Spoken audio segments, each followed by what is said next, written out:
बोलिए बाल कृष्ण भगवान की जय। श्रीमद् भागवत महापुराण की जय। देखिए, शांति बनाए एक बार।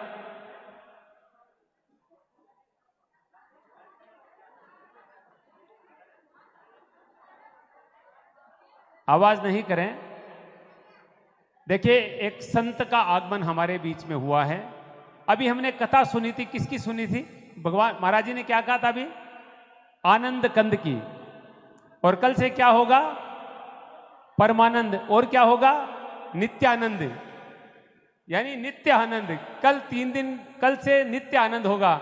और नित्यानंद जी पधार भी चुके हैं हमारे बीच में। ये भगवान की कृपा है। देखिए, और रूप भी कैसा, ऐसा लग रहा है जैसे साक्षात भगवान ही आ गए हैं। वही घुंघराले बाल, जैसे व्यासपीठ पर जो रूप है, मुझे लग रहा है कि दूसरी कॉपी आप ही की है। बड़ा सुंदर रूप है, बड़ा दिव्य आपका व्यक्तित्व है। आप भागवताचार्य हैं और सौभाग्य है कि यहाँ केसरी डूंगरपुर के हैं। तो ऐसे महात्मा का, ऐसे व्यासी महाराज का हम अभिनंदन करते हैं, स्वागत करते हैं। तो मैं पूज्य महाराज श्री से निवेदन करूंगा कि आप जगदीश जी भी आए, पधारे, और पूज्य महाराज श्री का आप सम्मान करें व्यासपीठ की तरफ से। आइए।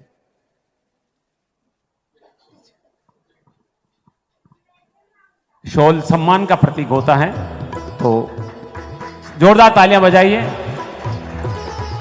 एक बहन जी हमारे बीच हैं, महाराज श्री को हम सुनेंगे। उससे पहले मैं राजकुमारी जी से निवेदन करूंगा, जो कि भारतीय जनता पार्टी की महिला मोर्चा के अध्यक्ष हैं, और आपने शोभा यात्रा में बहुत बड़ा सहयोग किया। तो आप आइए, आशीर्वाद दीजिए व्यासपीठ से।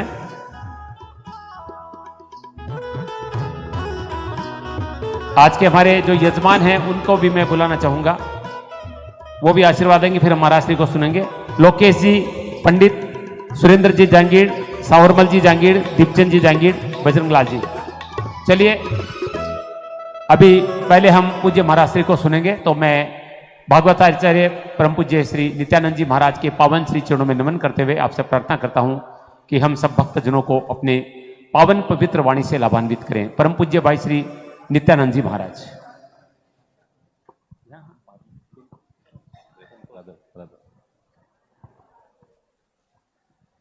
तच्छं यो रावणीमहे गातुं यज्ञाय गातुं यज्ञपते देवी स्वस्तिरस्तु नः स्वस्तिर्मानुषेभ्यः शन्नो अस्तु द्विपदेशं चतुष्पदे। ओम शांति शांति शांति। वसुदेवं सुतं देवं कंसचाणूरमर्दनं देवकी परमानंदं कृष्णं वंदे जगद्गुरुं। जन्माद्यस्य यतोऽन्वयादितरतः सार्थेष्वभिज्ञस्वराट् तेने ब्रह्महृदायादिकवये मुह्यन्ति यः सूर्य। तेजो वारिमृदां यथा विनिमयो यत्र त्रिसर्गो मृषा धाम्ना स्वेन सदा निरस्तकुहकं सत्यं परं धीमहि। यं प्रव्रजन्तमनुपेतमपेतकृत्यं द्वैपायनो विरह कातर आजुहाव। पुत्रेति तन्मयतया तर्वो विनेदु स्तं सर्वभूतहृदयं मुनिमानतोऽस्मि। निगमकल्पतरोर्गलितफलं सुखमुखादमृतद्रव्यसंयुतं पिबत भागवतं रसमालाय मुहुरहो रसिका भुवि भावुकः। मैं आप लोगों का ज्यादा समय नहीं लूंगा। परम पूज्य शुक जी के समान ही, और जिसका वर्ण ही कृष्ण भगवान के समान हो, ऐसे कृष्णपीठ कहूं या शुकपीठ पर विराजमान संतोष सागर जी महाराज का मैं कोटि कोटि वंदन करता हूं। आपने सनातन धर्म को चलाने का बहुत सारे संत प्रयत्न करते हैं, नहीं करते यूं नहीं, लेकिन जहां तक मेरी समझ है और कल ही शायद मैंने लिफलेट पढ़ा है आपका, और उसमें प्रतिदिन स्कूलों में जाना, नित्य श्रीमद् गीता जी का वितरण करना, लोगों को ज्ञान, गीता का ज्ञान देना, साथ ही साथ भागवत का प्रवचन करना, रामायण के बारे में भगवान के विशेष अवतारों का वर्णन करना, और श्रीमद् भागवत जी में 2424 अवतार का जैसा समय मिला उस समय के अनुसार आपने जो प्रवचन दिया वो अद्भुत है। डूंगरपुर की धरा महाराज जी कथा सुनते आई है। रसिका भुवि भाव कहा, तो आप रसिक हैं, और नित्य ही ये भगवत रूपी जो फल है, जो द्रव्य है, उस द्रव्य का नित्य पान करती है। 17 साल से चल रहा है ना आपका? 17 साल से कर रहे हैं। कल मैं आपकी शायद से YouTube पर सुन रहा था मैं, तो आपका जन्म 17 साल से हुआ है और मेरा जन्म 2017 से हुआ है।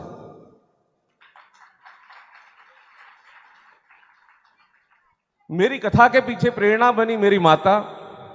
जब मेरी माता का देहासन हो गया 2016 में, तो 2017 जनवरी से मैंने पहली कथा जो की वो पत्रकार कॉलोनी में की, फिर निरंतर कथाएं चलती रही, और कहते हैं कि करत करत अभ्यास के जड़मती होए सुजान, तो वैसे ही चलती रही कथा। एक सुंदर मैं 1-2 कड़ी लेना चाहता हूं कि गोपियों का भाव कैसा है। तो सुखदेव स्वामी जी परीक्षित महाराज को कहते हैं, और आपने भी अभी वर्णन किया था कि इति गोप्य प्रगायंत पल्पंत्रस्यति त्रदा रुरुदु सुस्वरम राजन कृष्ण दर्शन लालसा, कि बच्चे का रोना भी किसी को पसंद नहीं आता। अपना ही बच्चा रो रहा है ना, तो अपने को पसंद नहीं आता, अपन टॉफी दे देते हैं कि आइसक्रीम दे देते हैं, उसको चुप करवा देते हैं। लेकिन जब ये जीव भगवान के लिए रोता है, तो सुखदेव स्वामी को कहना पड़ा है कि इति गोप्य प्रगायंत पल्पंत्रस्यति त्रदा रुरुदु सुस्वरम राजन कृष्ण दर्शन लालसा, कि ये रोना भी जो है वो स्वरमय है। क्या है? रोना। कि जब जीव जो है वो भगवान के लिए रोता है तो भगवान को प्रसन्न होना पड़ता है। इसलिए तासामाविर विच्छोरी स्वयं मुखाम्बुज पीतांबर दरस तकवी साक्षात मनमथ मनमथ। इसलिए जब गोपियां रोती है भगवान के लिए, और जब भक्त भगवान के लिए रोते हैं, तो भगवान स्वयं पीला पीतांबर धारण करके उसके सामने उपस्थित हो जाते हैं। और भागवत जी में तो बहुत सुंदर कहा है कालिंदी ने कि जब भगवान देव हो गए, देव तो हैं ही, लेकिन अपने धाम को पधार गए, और उस समय जितनी पटरानियां थी, पटरानियां जो थी वो विलाप करती रही थी कि भगवान कि आप तो चले गए और हमको भी बुला लो तो हम भी अपने आपके निज धाम में आ जाए। लेकिन एक कालिंदी थी, उसके मन में कोई भी, कालिंदी यानी यमुना जी, यमुना जी जो है वो किसकी है? यमराज की बहन है, सूर्य की पुत्री है। तो कालिंदी जी जो है वो दुखी नहीं होती, वो तो खुश ही खुश है। तो सभी पटरानियों में से 7 पटरानियां उस कालिंदी को पूछती है कि हे कालिंदी, तूने ऐसा कौन सा सुख पा लिया, तूने कौन सा प्रेम पा लिया, तो तूने ऐसी कौन सी जड़ी बूटी पी ली कि तेरे को कोई दुख ही नहीं है, भगवान के जाने का कोई दुख नहीं। कालिंदी कहती है आत्मा रामस्य कृष्णस्य के मुखम वस्मा स्थिरादिका तस्यादास प्रभावेण विरहोस्मान संस्पृशेत। कि हे महारानियों सुनो, मैंने यानी कालिंदी ने, यमुना ने माता राधा जी का जो है चरण पकड़ लिए, और राधा जी ऐसी हैं कि भगवान सभी का दुख देख सकते हैं लेकिन राधा का दुख नहीं देख सकते हैं। और मुझे जब जब भगवान से मिलने की इच्छा होती है तो मैं राधा जी के पास चली जाती हूँ और राधा जी से प्रार्थना करती हूँ कि हे राधा जी, बस एक बार कन्हैया के दर्शन करवा दो, एक बार मेरे प्रभु के दर्शन करवा दो। और राधा जी कुछ ना कुछ बहाना बना देती है, कभी कहती है कि मुझे पीठ में दुख रो है, कभी मेरे पाँव में दुख रो है, और ऐसे बहाने बना। और जैसे ही कहती है कि पीठ में दुख रहा है, पाँव में दुख रहा है, तुरंत भगवान श्री कृष्ण प्रकट हो जाते हैं और जहाँ कृष्ण दर्शन प्रकट होते हैं वैसे ही यमुना जी उनके दर्शन कर लेती है। तो ऐसे सुंदर है। महाराज जी ने पहले दिन शास्त्र से बताया होगा, तो फिर से बता देता हूं कि भगवतः प्रोक्तम भागवतः, तो भागवत जो है भगवान के मुख से निकली है। तेन तेने वामय मूर्ति प्रत्यक्ष कृष्ण एव ही, कि ये जो भागवत है स्वयं भगवान की प्रतिमूर्ति है। एकादश में उद्धव जी जब भगवान धराधाम पर जाने लगे तो भगवान उद्धव जी को यानी उद्धव जी भगवान से कहने लगे कि हे प्रभु, आप तो धराधाम में चले जाओगे, उसके बाद गौ रूपिणी पृथ्वी क्या करेगी, यहाँ के जो भक्त है वो क्या करेंगे, कलयुग आ गया है, दुराचार बढ़ रहा है।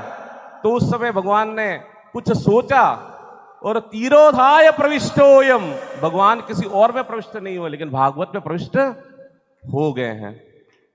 इसलिए भागवत की महिमा है। भागवत को कहा है वांगमयी मूर्ति, जैसे स्वर्णमयी मूर्ति है, रजतमयी मूर्ति है, उसी तरह से भगवान की बोलती जागती जो स्वरूप है वो ये भागवत जी है।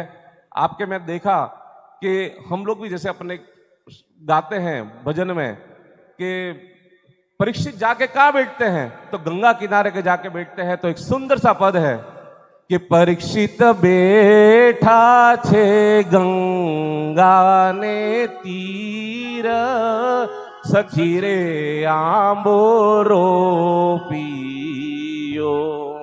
तो उस आंबे में पूरा वर्णन है कि इस भागवत जी में 12 श्लोक, 12 स्कंद है, 335 अध्याय है, 5,76,000 अक्षर है।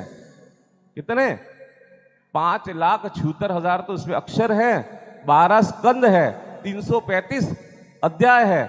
और ऐसा ये भगवान का बहुत बड़ा विजिटिंग कार्ड है। यदि भगवान को पाना हो, महाराज जी तो बहुत से और वर्णन करते हैं, मेरे को थोड़ा बहुत मिल रहा तो मैं भी अपना ज्ञान बता देता हूं आपको। तो कि ये जो है, कोई छोटा आदमी होता है तो क्या करता है, एक विजिटिंग कार्ड रखता है। कोई बड़ा हो जाए, बिल्डर हो जाए, 2 विजिटिंग कार्ड रखता है, 3 फोल्डर, 4 फोल्डर वाला रखता है। कोई बड़ा आदमी हो जाए तो पूरा बड़ा फोल्डर रखता है।